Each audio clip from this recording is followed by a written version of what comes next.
Today I'm going to show you start to finish how you can shoot cinematic videos using the Galaxy S24 Ultra. I'll show you start to finish how we're capturing the shots. We'll go over the settings, the gear that I'm using, and at the end I will also show you an overview over the entire editing. We do have some pretty shitty weather, but we're going to make the best out of it. So let's get started.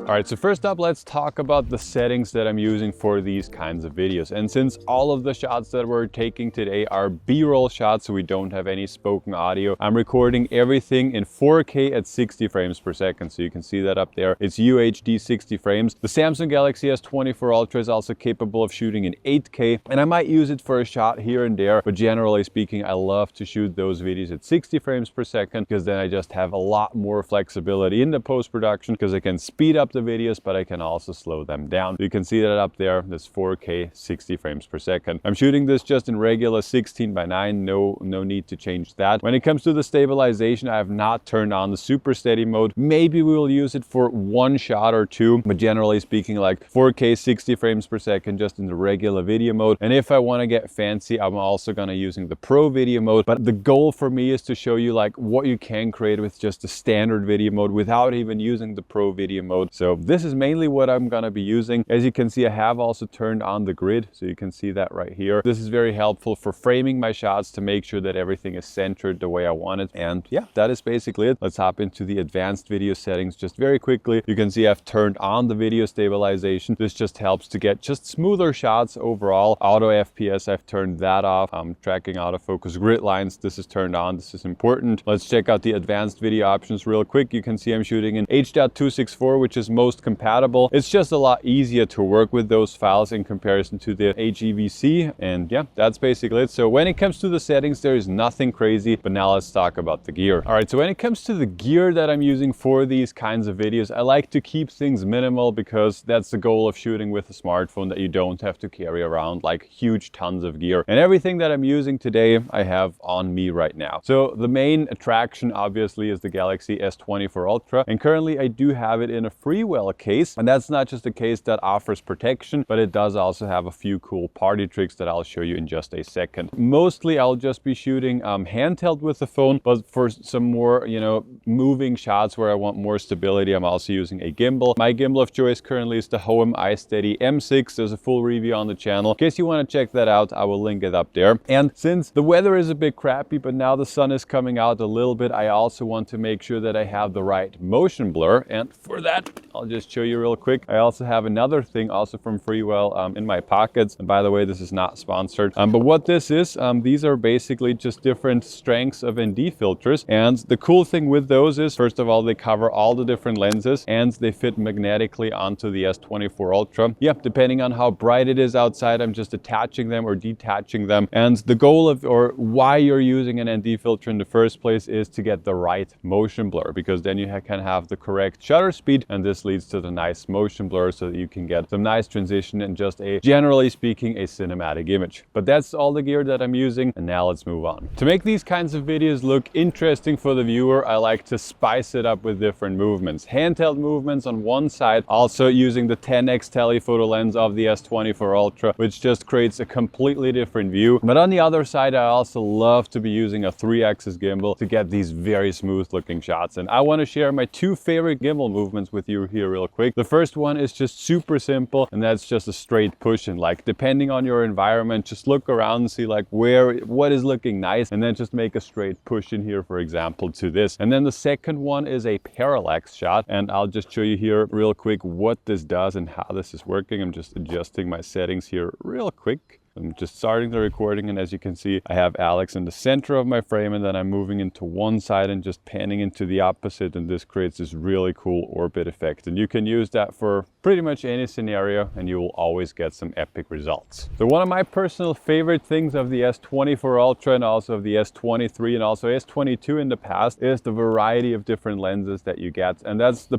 biggest upside, in my opinion, also compared to the iPhones. And the goal with this, with having all of these lenses, is that you're also actually using them and actually taking advantage of all of the different options that you have. So whenever you're outside, whenever you're capturing a city, some epic B-roll sequence, whatever it might be, be. Make sure that you use all the different lenses that you have, get large varieties of different shots, shoot handheld, also use the gimbal, just because in the editing, in the post-production, then you just have a lot more flexibility and a lot more options, and then in the end you will just get a better video. So make sure to use all the different lenses that your phone has to offer. And by the way, before we come to the editing part of this video, did you know that with just your smartphone you could be making a full-time living, like plus 10K per month, with just creating content with your smartphone? One of our students, Lily, is doing the exact same thing. I mean, she's using an iPhone, but you know, that doesn't matter at all. I recently sat down with her to find out exactly what her secrets are and how she's landing clients consistently. I will link it down below. It will be the first link. It's a free training. It's completely game-changing in my opinion, so make sure to check that out. But now let's come to the editing part. All right, everybody, so welcome to the studio. Let's take a closer look at this edit. At first glance, it might look a bit more complex than it actually is, so don't get intimidated. And by the way, before we hop into this, you can be doing the exact same thing also on your smartphone. The only downside is that it might be a bit more fiddly, but it's gonna work exactly the same within CapCut, for example. But without any further ado, let's check out the edit over here. So for this entire edit, I have been using Premiere Pro, and everything that you can see here, these are all the S24 Ultra shots that I captured. And yeah, these are basically just the shots that we got on this day when we have been shooting. And overall, what you can see here at a first glance is that for me personally, the audio area of this video is way more important compared to the video area. So here there is not a lot going on, but when it comes to the audio, there is actually quite a lot going on. So when it comes to the video editing itself, with the first shot here, for example, there is actually nothing happening at all except for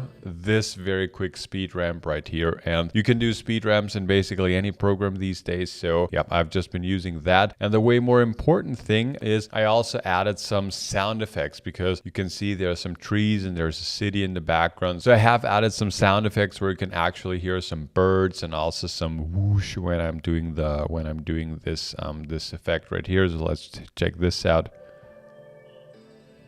Yes. Maybe you cannot hear that really clear, but this is basically what I did. And here then I had some text effects, and this basically just shot on Galaxy S24 Ultra. And I have this blinking effect, and basically the way I did this, I'm just showing you here real quick how this looks. And the way I did this basically is just I cut out every other frame, and I basically cut out just 3 frames, and then I added this UFO, whatever it's called. I think it was like a UFO laser thing effect that I got for this, and I think it fits perfectly fine, and I actually used the exact same sound effect twice in this entire edit. And by the way, I got all my sound effects here from Epidemic Sound. Unfortunately, they are not sponsoring this video, but just so that you know, I will also link it down below so that you can check it out with a 30-day free trial. So let's move on in the edit right here with the first shot. As I said, basically there was just a very quick speed ramp, but other than that, there was not a lot happening. Here we have a jump cut, and this is something that is very important, or a tip that I can always give you is the music that I picked for this video. This has a lot of different beats and a lot of, you know, very specific mood in the video. So I used all of these cuts. You can see it right here. You can also see it right here. And I used those to do some match cuts or some jump cuts depending on the environment. So you can see I used the music here to make the cut. And then I also added some sound effects where I have people. So I have New York City. This is obviously not in New York City, but I just used that to get a bit of the city vibes. And then I also added this whoosh sound effect again. But again, up until now, everything that I did is just basic speed ramps, and I obviously have also been color grading this video. In case you would like to see like an in-depth breakdown on how I am color grading my videos, then definitely make sure to let me know down below. One thing that I did right here with this shot, let me just show you here real quick. I also added a zoom in effect. And then I also had the zoom in transition, so just to zoom in onto the statue here, but again, nothing special at all. And then here we have another blinking effect. And this is basically the exact same effect that I also had here before. I cut out 4 frames in this case, used the exact same sound effect. And then there's just a tiny, tilt upwards. Then this shot right here, I actually reversed that. So originally the way I did this, I started filming this and then I whipped to the right, and then I just reversed the clip here in the past, in the post-production, sorry. This is a hyperlapse that I captured. I didn't like that at all, to be honest, but I think with the sound effects and, you know, just playing it at, what are we playing this? Let me just check here real quick. I'm playing it at 2000% of the speed that the Samsung gave me. I think it looks pretty cool. And I also added this kind of tilt shift effect, so you can check this out right here. I added some directional blur, and I also just masked this out right here, so you can see there's a mask. And I think this creates a kind of a cool effect, and I think it has been working real nice. This is something that I always like to do, is just whip with cars or with trams or with whatever it might be. I think this always looks cool for these kinds of city videos that you have right here. Here I have been panning upwards. This shot right here, this is actually pretty cool. And we shot this on purpose. This is one of the more complex shots of this entire edit. This is basically just a masking transition, because obviously, like in real life, Alex would have come out, you know, behind this tree just, you know, just like a regular person. But I wanted to do the exact same shot at also with a close-up. So the shooting process for this was very simple. I captured once a close-up, and the second shot was basically the same, just with a wider angle. And then I just masked out, you know, using the edge of this tree right here. I just masked this out, and then I had this really cool transition. I have been thinking about doing this again, editing to the beat right here. I have been thinking about doing it like this, but then I decided not to do it. Again, when it comes to video editing, it's all just a thing of personal preference, so there's not like a right or wrong. With this shot right here, I added a pretty hefty zoom in effect. So I'm zooming in like up to 150%. And again, always I'm just editing to the beat. So this is basically the easiest thing that you can do to just make your edits look a bit more professional than they actually are. Because in the end, with all of the shots that I captured right here, like it was not perfect and the weather was pretty shitty, and we just tried to get the best out of this. This was another transition, basically the exact same thing like we had before. Yeah, same thing. I just masked out this edge right here, and then I captured this, also just a regular gimbal shot, but we just added a speed ramp.